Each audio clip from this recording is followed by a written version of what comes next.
do. I'll hand you back over to Larry. Thanks, Larry. Thank you.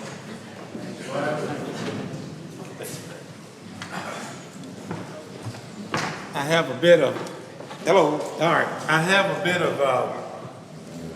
of amends to make, but I'm certain there's no one that's having resentment against me. For we're supposed to end at 12:30, but I'm certain no one minded the 30 minutes extra. As a matter of fact, we probably needed it. You know, but mainly, can you hear me back there? That's okay. All right, let's try it like this. And that's good. If you can't hear me, please do let me know. Also, as Brian says, we're going to try to take a break at 3:15. Peter's going to give me the thumbs up, just in case he's out of the room or asleep. Someone can wave their hand. I don't mind. Let me know it's break time, because the rear end can only perceive what the mind can only receive what the rear end will let it. Got to take a break. Okay, we left off talking about the basic instincts. Why the basic instincts are so important? Because, you see, each step that we take is designed to deflate our egos and to humble us, but more important, to get rid of self. Step 3, talking about self. Step 4, you inventory self. Step 5, you get a second opinion with God, ourselves, and another human being, looking at the objectivities of self. Step 6 and 7 is we see the defects that come out of self. And step 7, we humbly ask God to remove the decision that we made in step 3. In steps 8 and 9, we carry out the consummation of the rest of the steps by sweeping off the debris that we have formulated and accumulated out of self. Now, the most important step is step 10, where on a daily basis that we monitor self. You cannot do a step 10 and you cannot monitor self if you don't know about self. That's why I spent so much time talking about self and the basic instincts, because what we do is we monitor the basic instincts on a daily basis so our instincts don't conflict or don't cause anybody else a problem. Because why? If it's our problem, we can do something about it.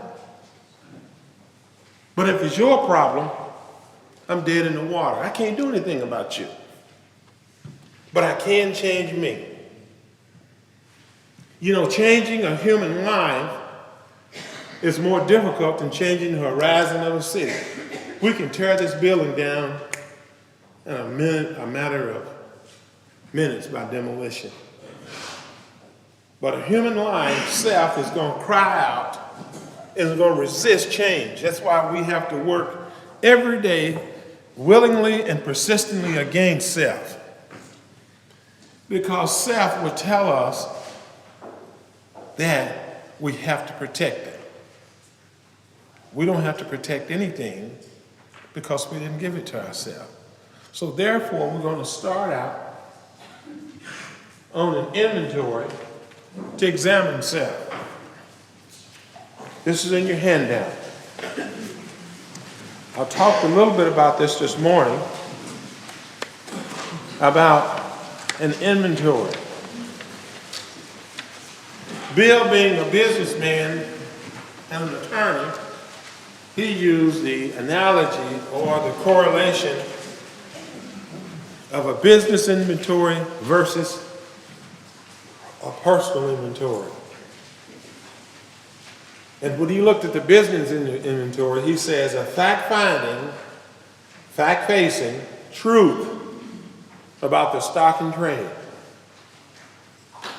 The truth. And that's what we want, the truth. because the truth will make you free. Once we know the truth dispels lies and innuendos. The truth does not need propping up. It stands on its own. A lie always needs propping up for it to last. So therefore, we look at the stock and trade. Now, most of us say, well, I have never had a business, so I don't sort of understand what Bill is trying to do here. Well, I'm certain that you have a stomach, and I'm certain that you have a cupboard. And when you're at home and you're hungry and you have to buy groceries or food, and you go to the fridge and you look and you say, I need milk, and I need butter, and I need eggs, and I need canned goods, and I need meat. And you inevitably runs off to the store with this in your head, and you forget what you need, and you buy something that you don't need. Well, you didn't inventory that. What you did was just try to retain the memory. And also, that milk that you looked at in the fridge, and you come home and you want to have some cornflakes or cereal, and you pour the bowl full, and if it's not pre-sweetened, you put sugar on it, and then you turn that milk up and bleh, it's sour. Well, you didn't inventory it, you just observed it. Inventory, you didn't, it wasn't fact-finding, fact-facing, it wasn't the truth. So what Bill is trying to show us, how we live life, and we don't even take the time to investigate the very things that are important to us. And if we stop to think and investigate the spiritual side of life, really give it some investigation, the way that we investigate certain other things, like cars and clothing, we spend more time looking over and investigating that and talking about that. What about this brand? And what about that? We really do some research and investigation on material things. But what about spiritual things? We don't do that. We don't even take the time out to do that. So this inventory is a process by which we look at the personal side. It's a searching, and it's fearless, and it's moral. We're not talking about immoral, we're talking about moral, which is the truth or correctness, or right and wrong. And the only thing we have to inventory is ourselves. That's the stock and trade. When I closed, I talked about Walmart, which is the largest retailer in the world. But you know, the business of life, our business, is more important than that. This is the most important business that you're ever going to have. It's your business. And this is our business. Like my sponsor told him, he walked up to him and he says, I heard what you said that you did. I want you to tell me, what do you think about me?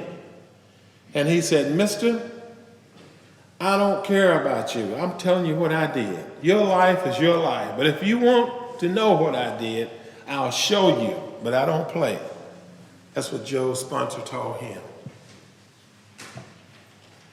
He says, your life is yours. And you know, I made the statement last night. This program is so powerful that we can have just about any degree of living that we want. If we want to stop drinking, it'll provide that. If we want to just change some things in our life, it will provide that. But if we want to continue to grow and change on a daily basis, it will provide that. That's your decision and how much you want to grow. And when we look at the inventory, the examining of ourselves, that is a process that I can speak for myself that I never, ever, ever, ever, ever attempted to do until my life was on the line. Then I had to do some drastic measures. Not only did I have to examine myself, I had to openly admit to God, myself, and another human being the exact nature of my wrongs. And then I had to get a second opinion about them. And not only to admit, you see, steps 4 is the first step of action that we take to remove the thing that block us from carrying out this decision. Most of us here today know some things that we need to change. And we said in our mind, no, I'm going to do that. I'm going to do it someday, especially about smoking. We know we need to quit, but there are some things that are blocking us from carrying out that decision. And until we look at the things that block us from carrying out this decision, we'll forever stay in the same position. You know, Joe tells a story about 3 frogs sitting on a log. One made the decision to jump. How many is there? All 3, because the one that made the decision never took action. He just made a decision. So we look at this process over here when we talk about the inventory. And that is page 64. I'm going to start again at the bottom of page 63, which says, next we launched out on a course of vigorous action, the first step of which is a personal house cleaning. A personal house cleaning, which many of us never attempted. Though our decision was a vital and crucial step, it could have little permanent effect unless at once followed by a strenuous effort to face and to be rid of the things in ourselves that had been blocking us. And we learn the things that have been blocking us come out of our effort to live life on self-will, which is resentments, fears, guilt, remorse through harm done to others. Those are the things that which block us from carrying out the decision. It says our liquor was but a symptom. So we had to get down to causes and conditions. So we're not drinking today. So what is our problem? Therefore, we launched out on a personal inventory. This was step 4. A business which takes no regular inventory usually goes broke. Taking a commercial inventory is a fact-finding, fact-phasing process. It is an effort to discover the truth about the stock in trade. One object is to disclose or reveal damaged or unsellable goods. Let's look at that one for a second. Most of us as human beings has some secrets. They may not be bad secrets, but they're secrets to us which we want to hold on to. But yet, we want to present a reputation, a character that does not represent these secrets. And we want people to treat us in a way that we know that neither we know how to be treated or that we deserve to be treated. And we present this facade to people like we're one way, and at the same time, we're trying to satisfy self. You see, self is a situation whereas we can offer a person that cake that we cut the other night. We can cut that cake slightly off, one side bigger than the other one. And out of pure ego or false pride, I can offer the larger piece to Peter and say, here, you can have the large piece. Out of me being such a gracious host. And Peter accepts it. But when it comes along the next time the cake is being cut, guess what? I want the bigger piece. Remember the time that we will pull that up. We always remind people about generosity.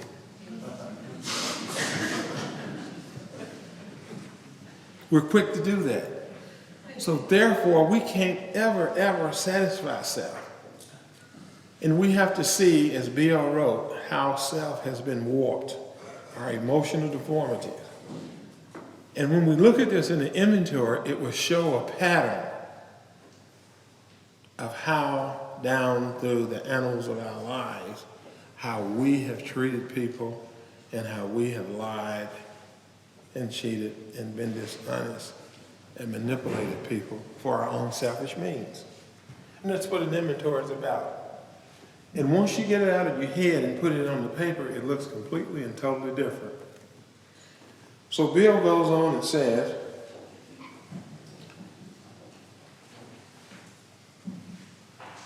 if the owner of the business is to be successful, he cannot fool himself about values. Now, if you have some type of secret and you are withholding that from a person, that particular secret is going to cause you to, at the very least, be disingenuous. You're not going to be completely, totally open. And by the way, you see, people say, well, I can see that, but I can't see why I was dishonest. Well, we lie by omission and commission. And if we don't want to take a look at our lives, we're omitting something. And someone asks you and you meet someone through a relationship, tell me about yourself. Or you sit down and you tell them everything that you want them to know. And that's omission. And yet we expect a relationship to start on a healthy, honest basis. If we ever expect to have a relationship with a higher power, we have to be able to have a relationship with ourselves and with others. It's impossible to have a higher power in your life and to have a resentment against your fellow man. And it's impossible to have a resentment and to treat someone honestly, unselfishly, and with full consideration that we expect ourselves.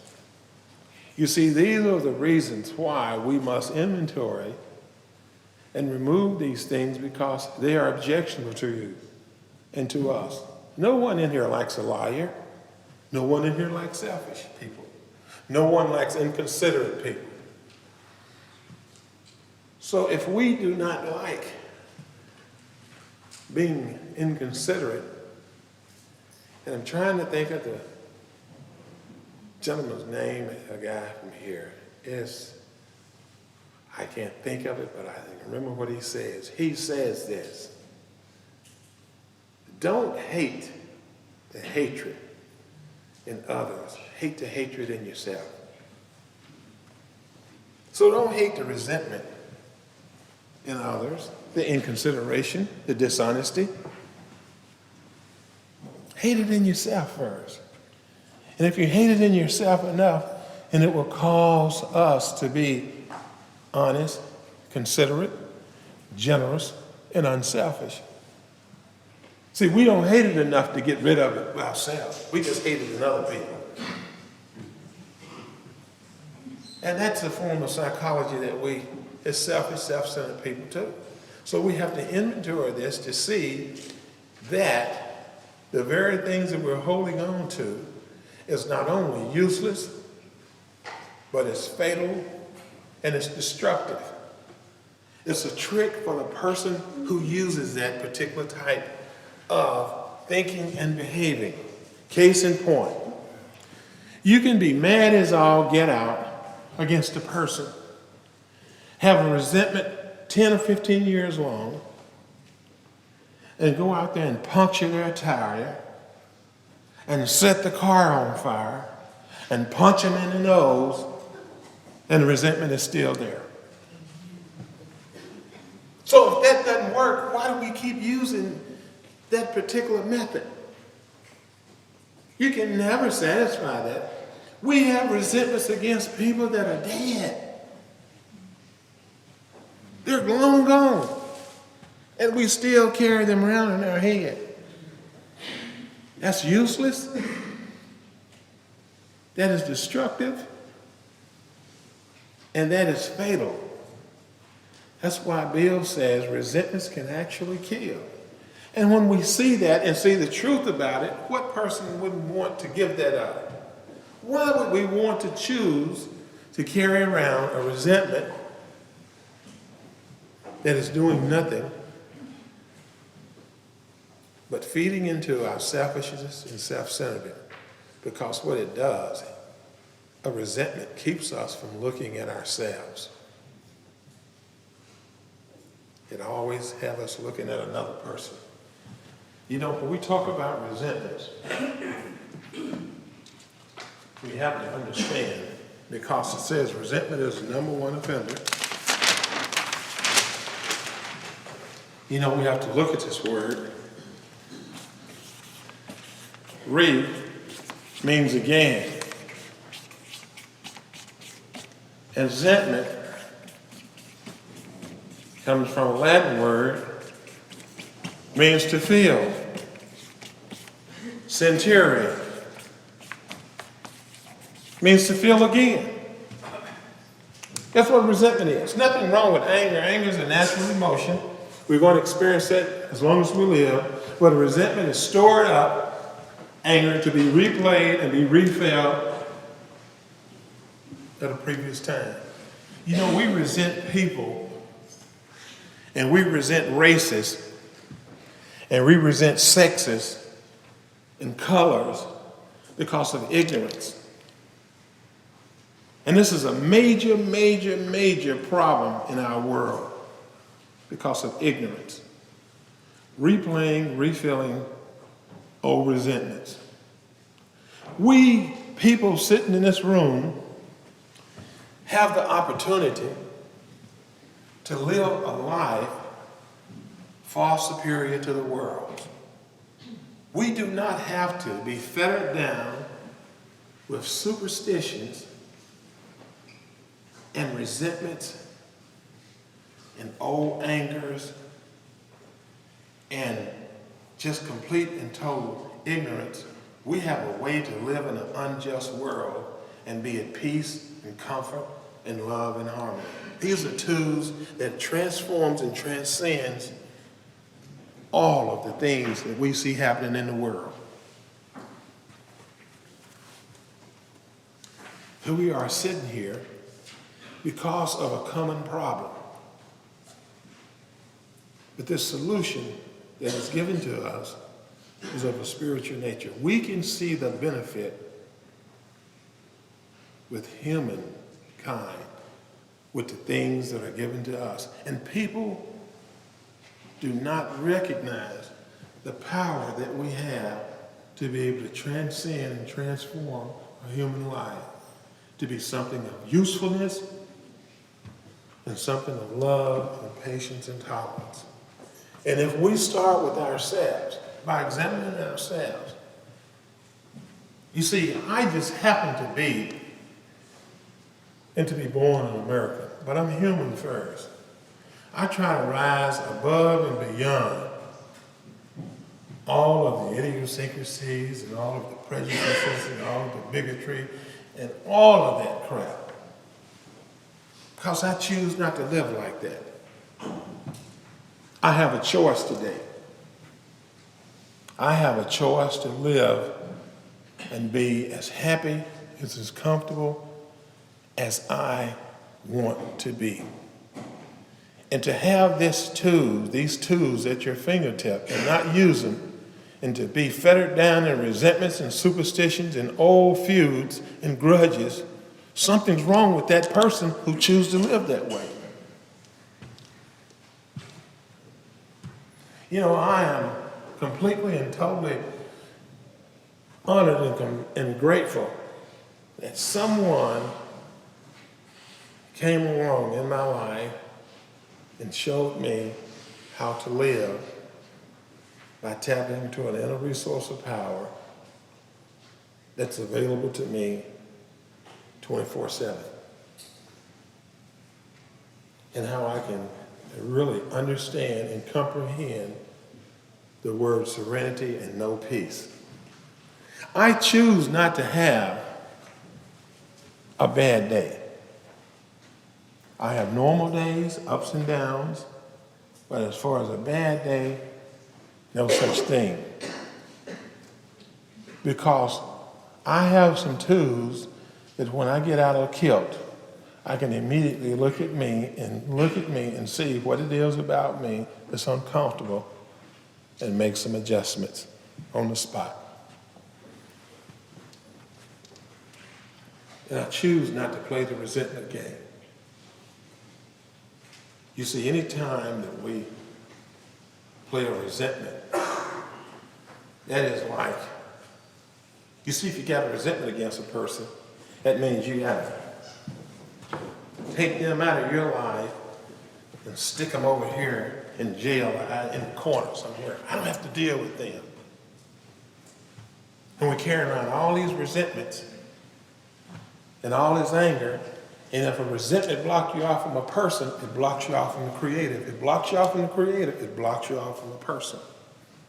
And not only that, we pass these resentments along to our children.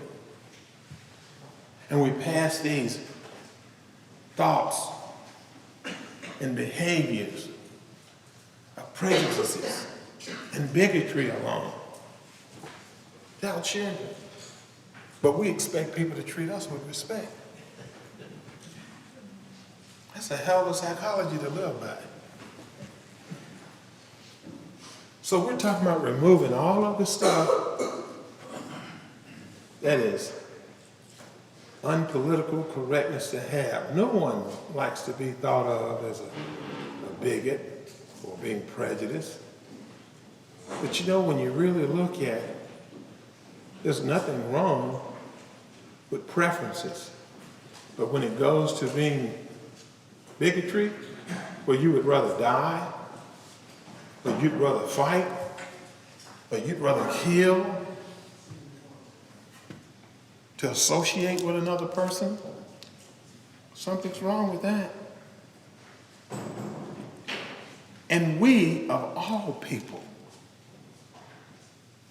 the alcoholics, the drunkards, the downtrodden, should know suffering. Here we are, we're suffering, we're drunkards, we're downtrodden, no one respects us, and we come into AA, and we have a couple of days under our belts, and then all of a sudden, we get respectful and better than somebody.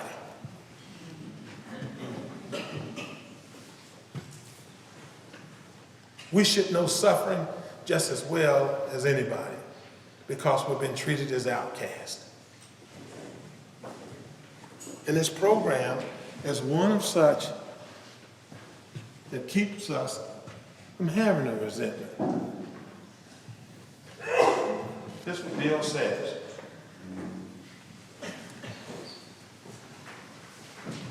He says, we did exactly the same thing with our lives. We took stock honestly. First, we searched out the flaws in our makeup that caused our failure. Now, he's not talking about the makeup like we use to put on our face or cologne. He's talking about the inward, our character, our personality. And if we have character defects, guess what this is? Character building. So we have defects of character, and that's what we're talking about. And he says, the flaws in our makeup which cause our failure. Being convinced, there it is again, that self manifested in various ways is what had defeated us when we considered its common manifestations. We have physical manifestations that manifest physical diseases. These are the manifestations that manifest spiritual diseases. We can look at a person and we can tell if they're physically ill by a runny nose or eyes puffy or they're coughing. We can see that person is physically sick. But when you sit in here like we are now, appearing to be well, and we look around the room, everybody looks relatively healthy, physically so.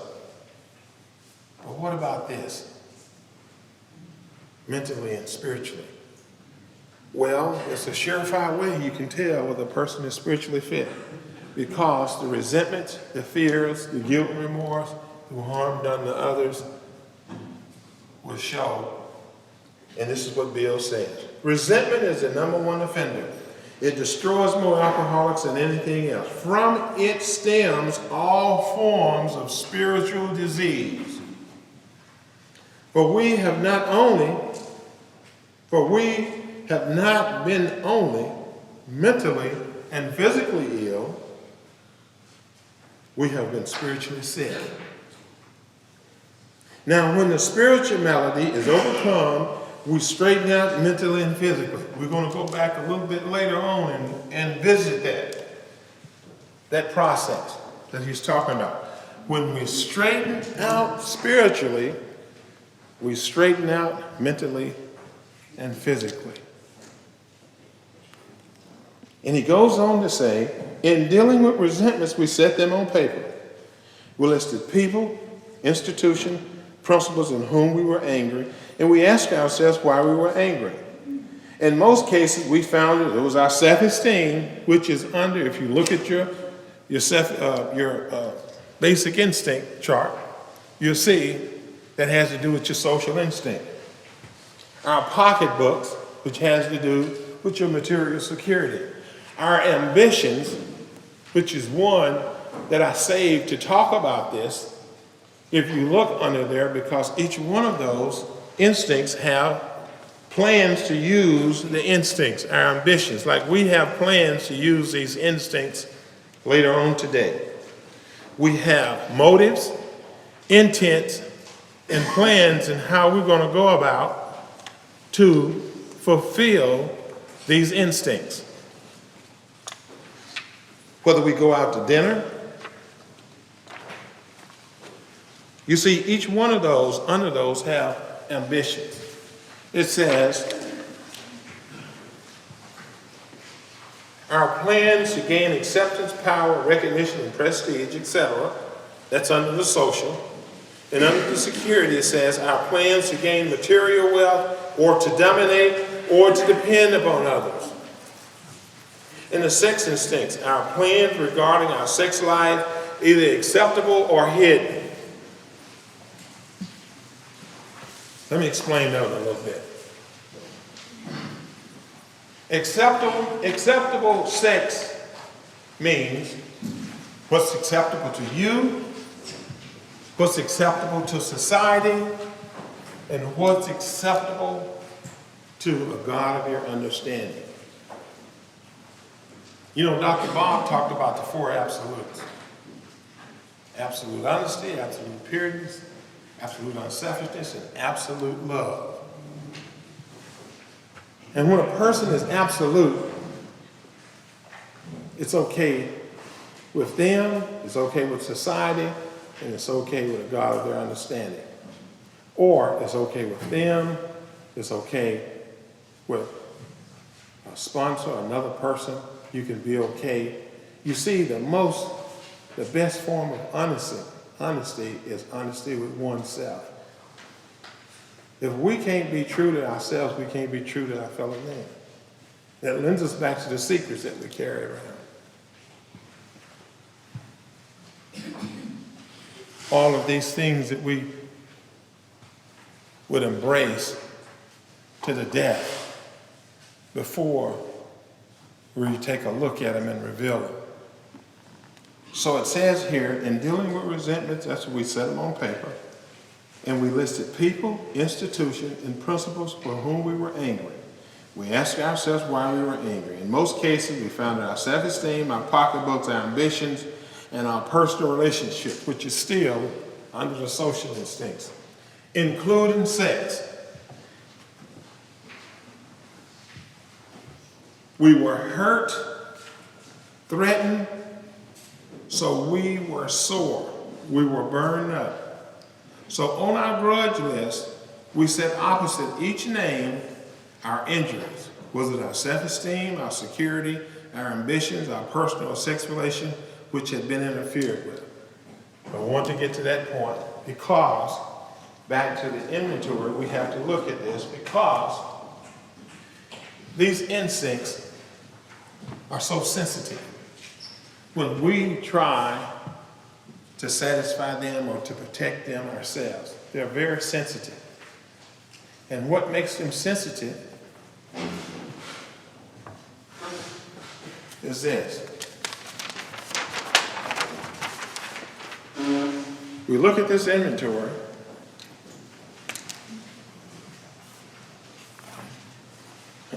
and we look at being resentful, the cause, and we're going to abbreviate this, and then we look at self, the 3 S's, and then we look at defects of character.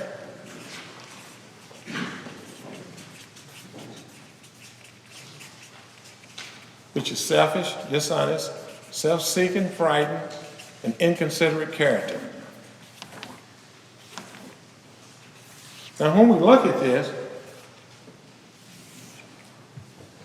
the reason that these instincts are sensitive is because our character, our personality, our thinking is selfish, dishonest, self-seeking, frightened, and inconsiderate.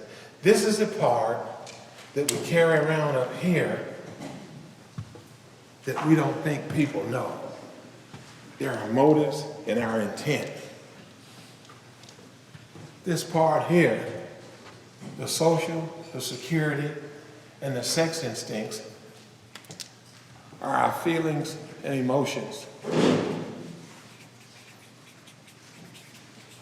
This is what we react on. Anytime that self is threatened, hurt, or interfered with, if it looks like somebody's going to interfere with you, we stiffen. We want to retaliate. And the reason that is because this is our processes of our mind. We're selfish, we're dishonest, we're self-seeking and frightened, we're inconsiderate. And we think that we can protect this better than the one who gave it. And one way we know how to protect it is retaliate, or argue, or lie. When this is healthy, we've given up this. This is the part, and let's look at how Bill says it. We're going to use this.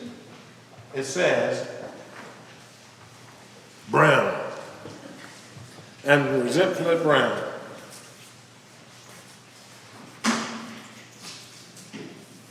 We're going to do a couple of these. We're going to do Mrs. Jones. Now, the reason he has a gap between Brown and Jones is because We can have more than one resentment against the same person. So therefore, you list each you list each individual resentment against that person. The worst one first. And we should be willing to be as honest as we possibly can, and to mainly keep an open mind and to be able to look at it from another viewpoint except for our own. That's what we should be willing to do. And we notice the instructions in how we do this. We list each person we resent first. That's what we do. And then the next thing, we list the cause. We go from top to bottom. We don't go across the page. If we go across the page, we're going to have to change our mind 1, 2, 3, 4, 5, 6, 7, 8, 9, 10, at least 11 times. So we don't do that.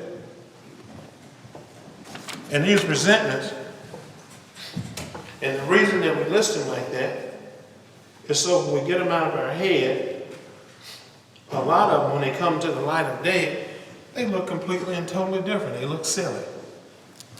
But there are some of them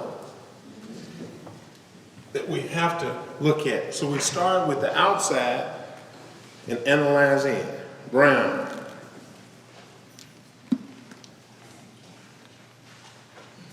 May get my job at the office.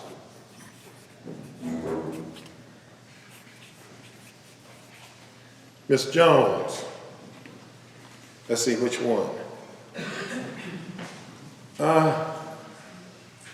She's a gossip.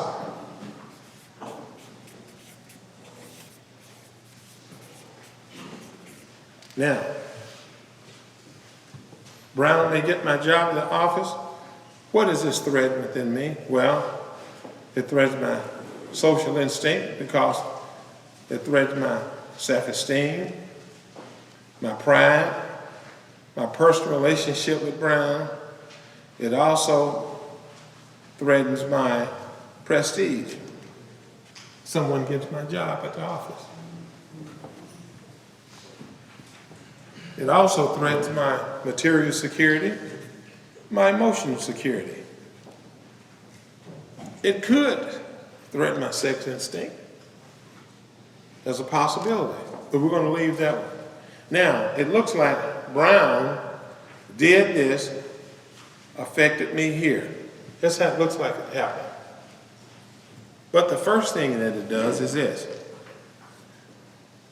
Was I selfish? Obviously I was, because my drinking made me come to work on Tuesdays and made me leave on Fridays right after I got my paycheck. So I was selfish. Was I dishonest? Of course I was, because me trying to hide my drinking and not putting in a full day's work made me dishonest.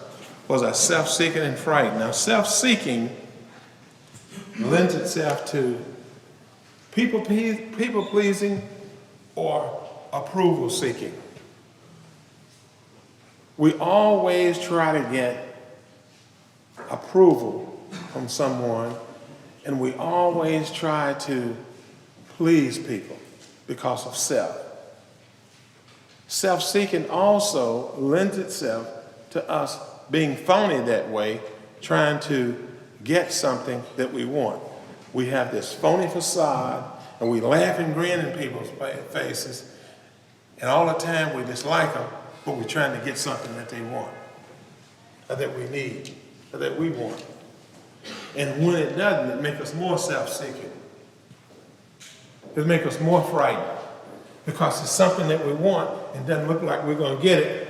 So then we get a little bit down and dirtier, like character assassination. You know, this process that we're talking about is this.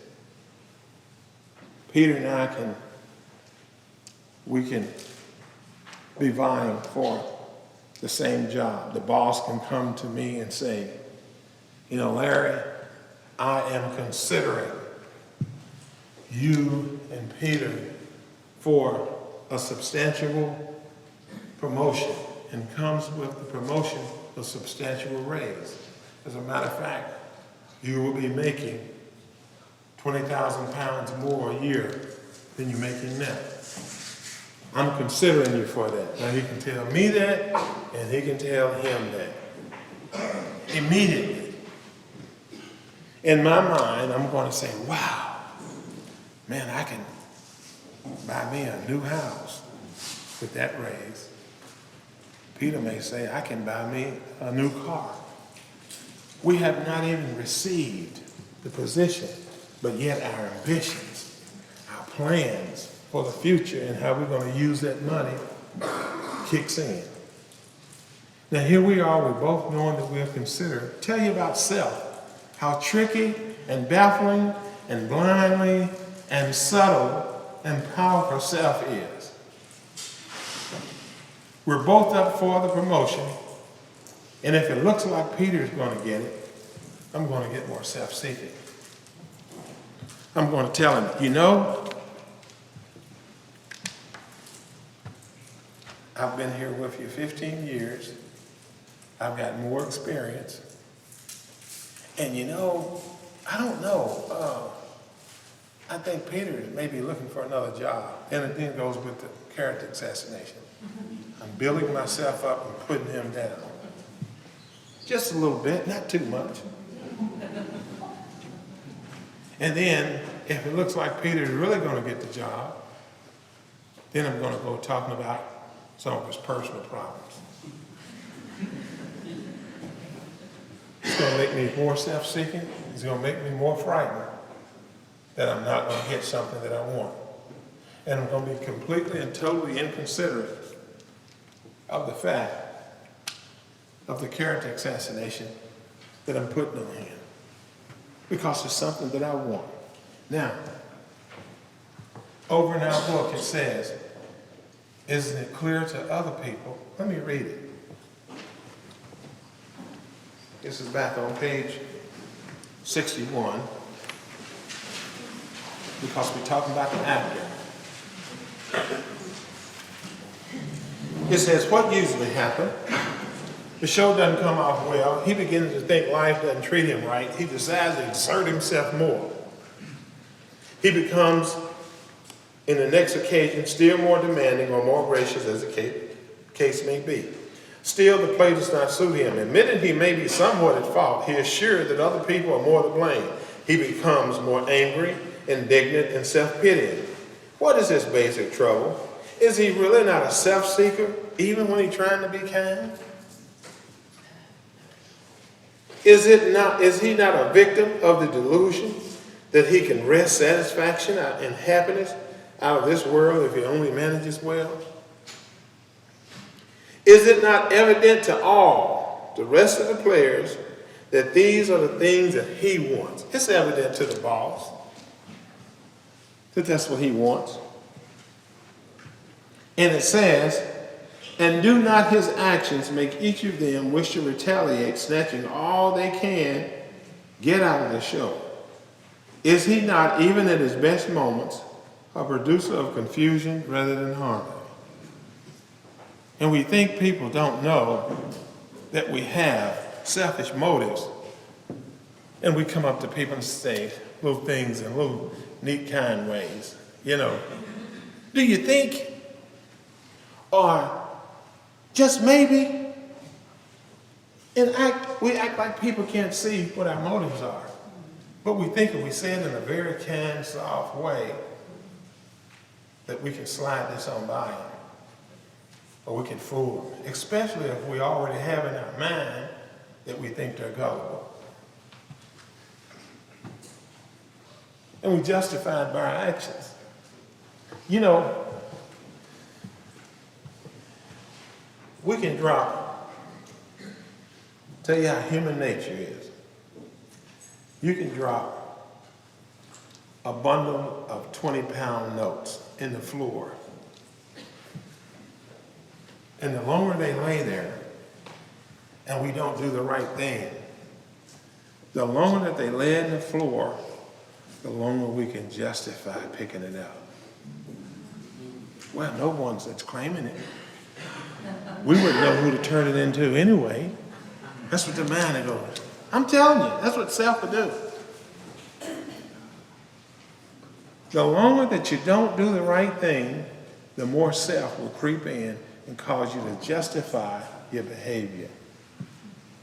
That's why we have to know immediately what part of self is either threatened, hurt, or interfered with, and then we have to look at what character defects is making that sensitive. You see, these two work together.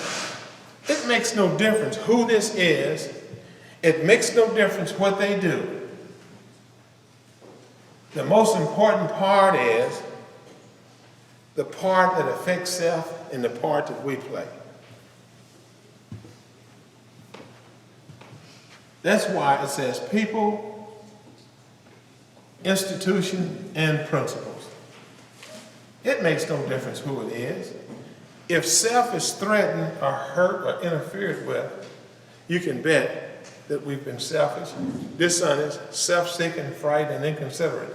And Bill says there are some times that we're not selfish or dishonest or self-seeking, but always we're inconsiderate. Inconsideration is one that gets us all. Because inconsideration is one of such that we can be sitting somewhere and instead of whispering, we can be talking.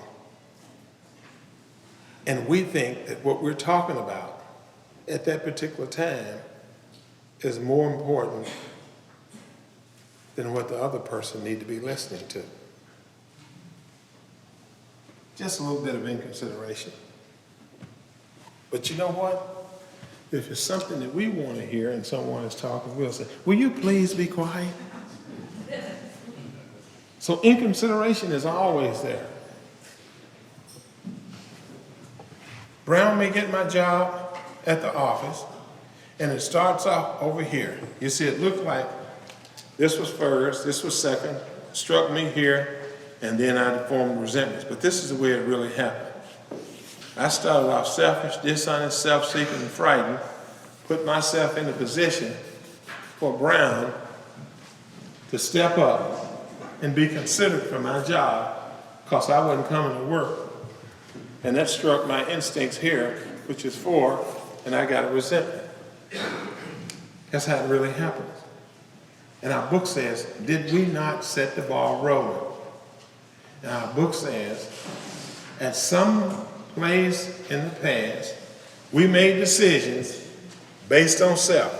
These are the decisions. This is our thinking. This is our character. This is our personality. Selfish, dishonest, self-seeking, frightened, personality, and character. That's the character that we carry around up here. And the reason we can say that is because we hadn't done anything to remove it. Only thing we did is stop drinking.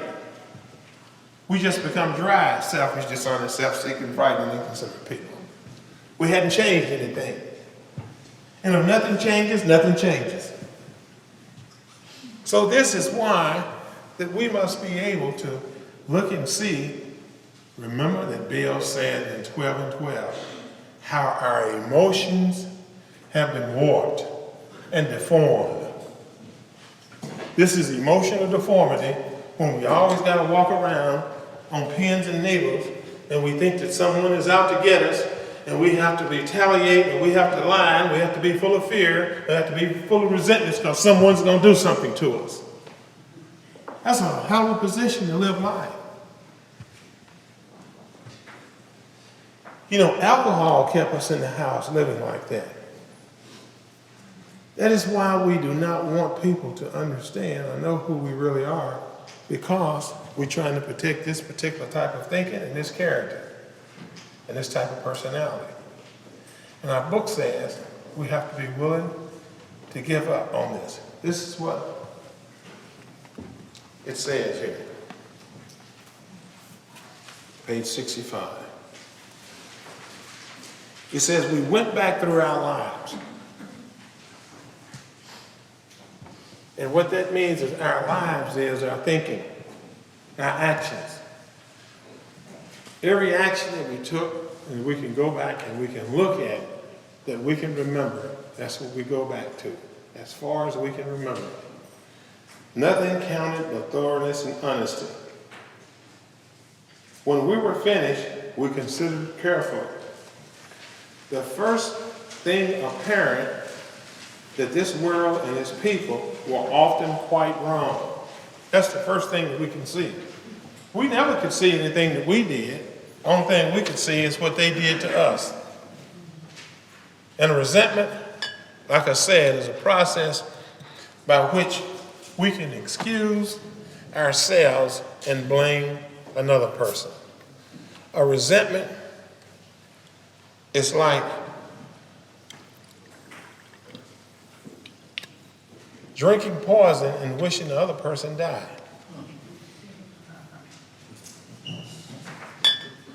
That's what a resentment is to us.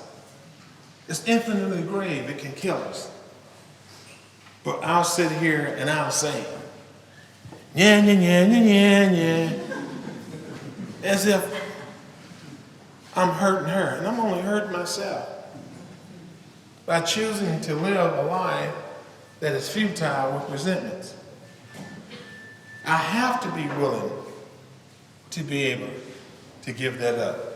Bill says these must be mastered. Now, we're not talking about, when you look up the word master, we're not talking about being supreme ruler or like that type of master. What we use is, we use Oxford English Dictionary because Bill used terms that are not in the American Dictionary, Heritage Dictionary, and he used terms that are in Oxford. When you talk about master, one of the definitions means resolved. And you have to look up what he means by these words and how he used them. We can't master resentment. We have to be able to resolve it so it be dissipated out of the way. You know, he used words like cocksuredness, the goose hung high, mental goose flesh, brainstorm.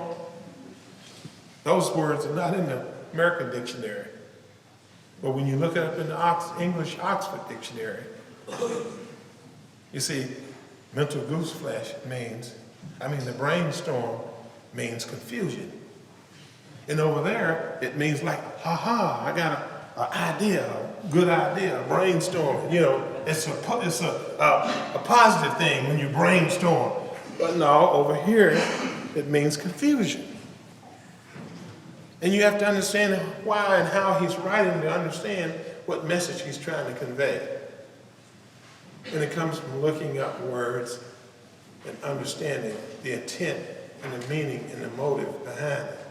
And that's why that he uses these words in perfect context. All right. Got a few more minutes. It says, to conclude that others was wrong was as far as most of us ever got. The usual outcome is that people continue to wrong us and we stayed sore. That's even when we retaliated, set the car on fire, broke the windows out, whatever, we stayed sore. And then it says, but the more we fought and tried to have our own way, the worse matters got. Now we know that that's true. And he says, as in war, the victor only seems to win. Our moments of triumph were short-lived. That means that whatever we did, it did not resolve the resentment or the anger that we had. It is plain that a life which includes deep resentments leads only to futility and unhappiness. To the precise extent that we permit these, do we squander the hours that might have been worthwhile. That means that you allow people to rent space in your head, and you think that you're in control by saying that you're grown, nobody's going to tell you what to do, but to the contrary, the thing that you resent, the thing that you fear, and the thing that you have guilt over is the thing that controls your everyday being. That's another bit of psychology that we might need to look at. We think that we're in control, but the thing that we resent, and the thing that we're fearful, and the thing that we have guilt and remorse is the thing that actually controls us. And we immediately give control over to another sick person. You see, the rule of thumb is this. Remember I was talking about being in the scheme of life, on the playing field of life. Pumping blood and breathing. If you're pumping blood and breathing, that means you're going to get hit. And most of the times that you get hit, it's going to be by a sick person. See, healthy people don't hurt people. Sick people hurt people. And if you've been hit by a sick person and you retaliate, you get sick with them. You see, two wise men will not argue. A fool and a wise man will not argue. The two fools will argue all day long. So we look at this, it says that with the alcoholic whose hope is the maintenance and growth of a spiritual experience, this business of resentment is infinitely grave. We found that it is fatal. For when harboring such feelings, we shut ourselves off from the sunlight of the Spirit. The insanity of alcohol returns and we drink again. And with us, to drink is to die. If we were to live, we had to be free of anger. The grouch and the brainstorm, see there he is, use that brainstorm. Confusion was not for us. They may be the dubious luxury of normal men, but not for the alcoholic. These things are poison. I told you that to keep a resentment is like you taking poison and wishing the other person died. It says, we turn back to the list, for it held the key to the future, where we prepared to look at it from an entirely different angle. That means someone else who's not emotionally involved in your situation can see the truth and the fact about it, can guide you and show you a different viewpoint. It says, we begin to see that the world and its people really dominated us. We thought we were in control, but the people we resented, and the people that we feared, those were the things that dominated us. In that state, the wrongdoing of others, fancied or real, had the power to actually kill. You see this person that we can set off over here and keep him in jail. Once we realize that in order to keep the person in jail and out of our life, because we're the only person that the resentment is associated with, that means that we got to stay in jail with it, because no one else cares about this person being out of your life. And especially if you got resentment against a person and you got a friend and your friend doesn't have your resentment, and you want your friend to quit associating with him because you got a resentment. And he says no. Well, guess what? You got a dilemma. You got a dilemma to either let go of your friend that you think is your friend, or you got a dilemma to either get this person out of yours and your friend's relationship. So you try to figure out some kind of way. Setting him up, character assassination. And that's what we do. So the thing is that it says, how could we escape? We saw that these resentments must be mastered, but how? We could not wish them away any more than we could alcohol. So coming to a meeting and talking about problems and talking about your boss and your ex-wife and your ex-husband, that won't feel the bill. It says, this was our course. We realized that people who wronged us was perhaps spiritually sick. Though we did not like the symptoms and the way they disturbed us, they, like ourselves, were sick too. Now, you know what? When a sick person offends us or affects us, what we're really saying is this: you don't have the right to be sick.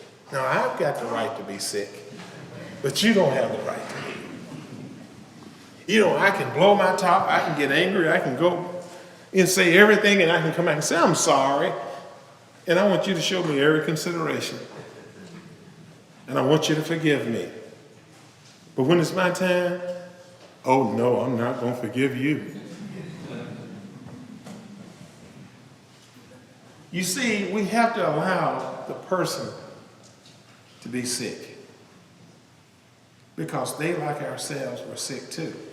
And when we look at this, it says, we ask God to help us show them the same tolerance and pity and patience we would cheerfully grant a sick friend.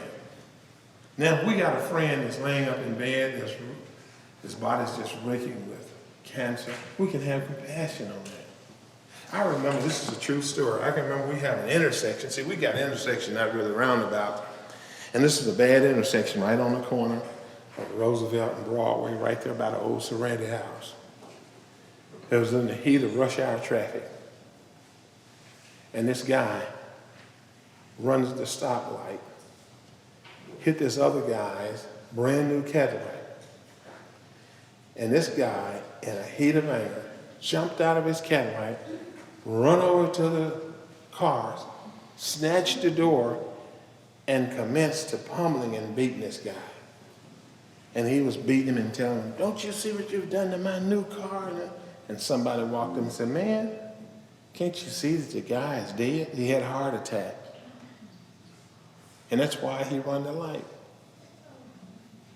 And you know, that's the same thing that we're in when we get behind someone in traffic.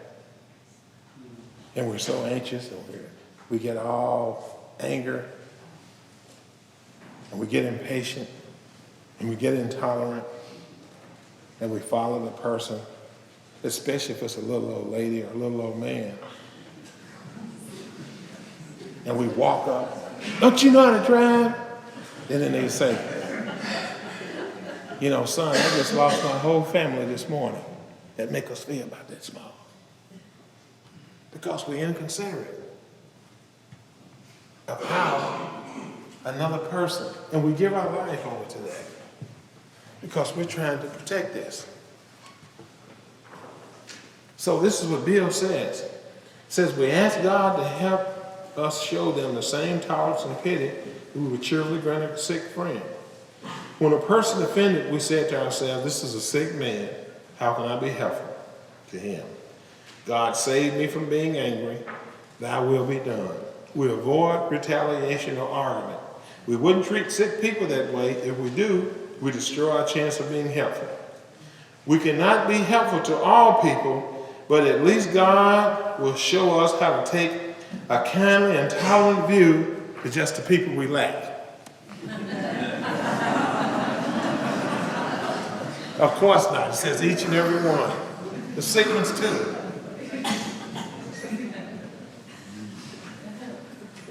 So that means we have to like people. Now, we may not have to like their behavior, but we do have to love them. That means at a certain point and certain time that we're put in a situation that we have to show that person the same patience and tolerance and kindness that we show a sick friend. We're going to go ahead and take a break right now. But when we come back and we move to 6 and 7, we're going to talk about love, tolerance, and patience. So let's take a break and come back at 3:30. Smokers, if you have them, smoke them. All right.